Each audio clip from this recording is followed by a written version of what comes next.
confused over conflicting discipline rulings. Pittsburgh, app. The NFL insists it isn't sending mixed messages as it tries to cut down on what it considers violent plays that cross the line. The Pittsburgh Steelers heard one anyway.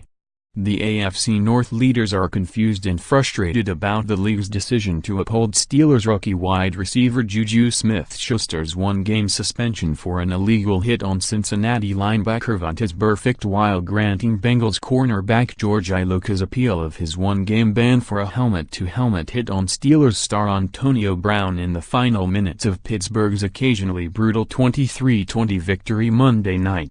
"We've been very consistent," Executive Vice President of Operations Troy Vincent said during a conference call Wednesday. "Not according to the Steelers. They screwed it up," guard Ramon Foster said. "You say you're concerned over player safety, but you had a guy who blatantly had a helmet-to-helmet and didn't get suspended. You had a guy that just did a taunting and you try to justify it by suspending him. That's not player safety."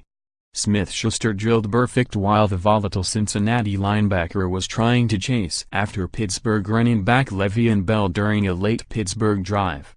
Smith-Schuster, the youngest player in the league, then stood over Burfict as the rest of the play developed, drawing unnecessary roughness and taunting penalties in the process. Minutes later, Iloka launched headfirst at Brown as Brown hauled in the game-tying touchdown, drawing an unnecessary roughness penalty. Both players were hit with suspensions on Tuesday and immediately appealed. Smith-Schuster, a rookie, had his appeal turned down by appeals officer James Thrash, who was jointly appointed by the NFL and the NFL Players Association. Iloka had his suspension reduced to a hefty fine by appeals officer Derek Brooks. Smith-Schuster's suspension came a day after the league suspended New England tight end Rob Gronkowski for one game for his ugly hit to the head of Bills defensive back Tre'Davious White.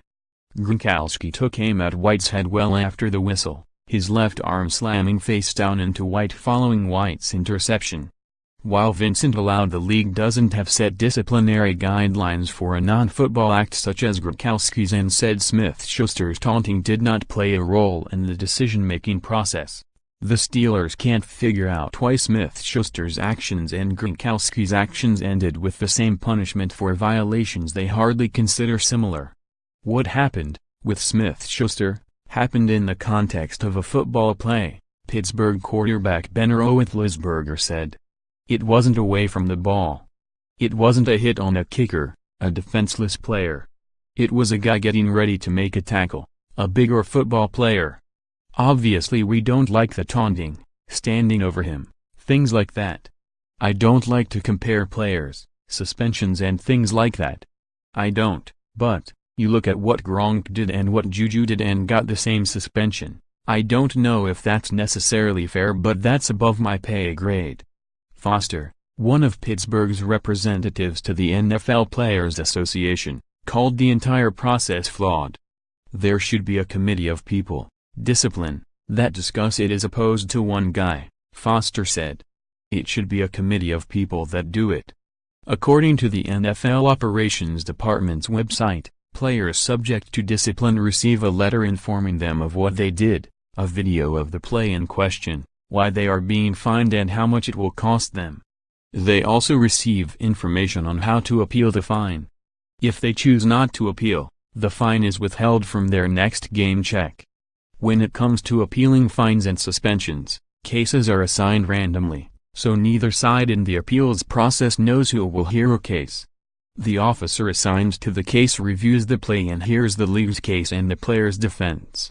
The officer's decision is final, and the ruling is binding.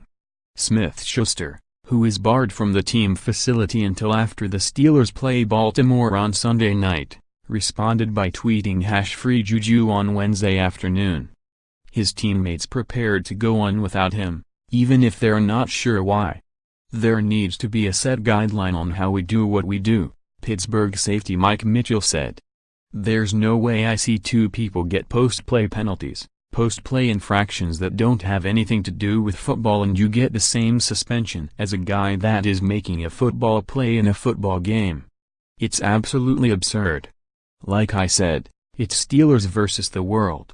For more NFL coverage, www.pro32.app.org and http://twitter.com/app_NFL.